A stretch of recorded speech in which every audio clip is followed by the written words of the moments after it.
Mandalorian episode 7. I was pretty worried about this episode going into this episode because we only have 8 episodes in the season. And this is episode 7, the episode right before the finale. And it does really feel like season 2, get Grogu to the Jedi. There we go. That's our through line for the season. We had a pretty good balance of where we were going, where we were headed. Season 1 didn't have a huge thing going, but that's okay. We were being introduced to this world for the first time, but even then it still had a decent idea of what we were doing, what we're going with. This episode brought my worries to rest, but they really were a problem because this season has just been so unfocused. I feel like, yes, we're restore Mandalore, but it doesn't feel like as epic as a quest as it should. And I'm not really sure why that is. This episode did a lot to resolve my issues. So, first off, this episode starts, and anytime we get Moff Gideon back, yes, please. And I don't know why Disney and some of these other people confirmed that Moff Gideon was coming back before this episode. Did that? That wasn't great. Pisses me off a little bit. But yeah, Giancarlo Esposito. Anytime that man's on camera or on the screen, he brings the energy to the screen, and he is in this whole meeting with these people that we're talking about. You know, the return of Thrawn. They literally name drop Thrawn, which every time you name drop Thrawn, it's like, ooh, like, because even, Ahsoka did it in last season, stuff like that. When we name drop him, I'm like, yes, please, give me Thrawn. But the problem from there is, well, not problem, I guess we see that,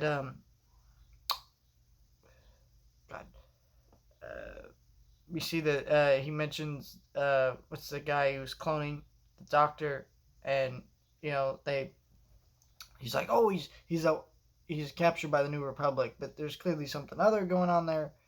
It's also weird that he would describe him as captured because, I mean, like, isn't he there? I don't know. There's some weird things about the cloning mention. I'm not sure where that's gonna go, but it was interesting. But yeah, but then Moff Gideon's like, I'm gonna take out these Mandalorians, and so in this episode we got a bunch of Mandalorians that go down to Mandalore, and they're just hyped to go, and they all go, and they're all trying to figure out what's going on with Mandalorian. We meet some more Mandalorians in this episode, and Moff Gideon lures them into a trap and kills the big Mandalorian. I forget his name.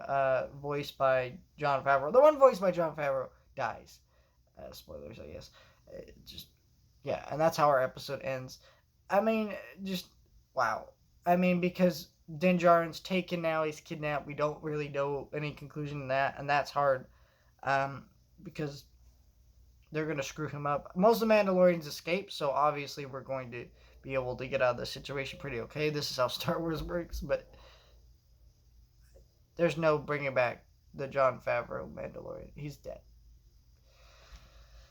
And that's just really sad because he's one of the best. He's one of the best Mandalorians in the show, but he's gone now.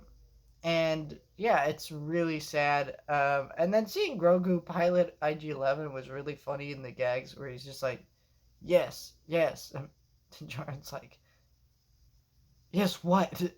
Like, he's just annoyed to shit with it. But Grogu's like just happy to be piloting that shit around.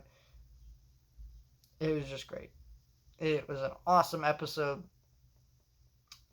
And one of the best of the show. Just really sad, though, that it's like, I feel like nothing has reached this level of quality this season. Only this episode. And on one hand, that's great to say about a Pacific episode, but it's also not great to say about a season of a show. The show is not bad. I've enjoyed almost all the episodes. 6, no thank you. There were things I liked about 6, but most of it was pretty bad. And I really could not handle what they were doing with this season so far. Even though I loved the majority of the episodes in the season, and I'm excited to see what they do next. I'm also strangely not as hyped for Mandalorian as I was before this season came out. Because actually watching this season, it's just kind of died a little bit. Like there's something wrong with the season, and I think they're going to have to do a lot next season to win back some people. Because I don't think there's people necessarily that quit, but there's definitely people who saw this season and were just like, okay. Like I don't, I'm not. They're not going to be as quick to jump when the season returns and all that stuff. But who knows?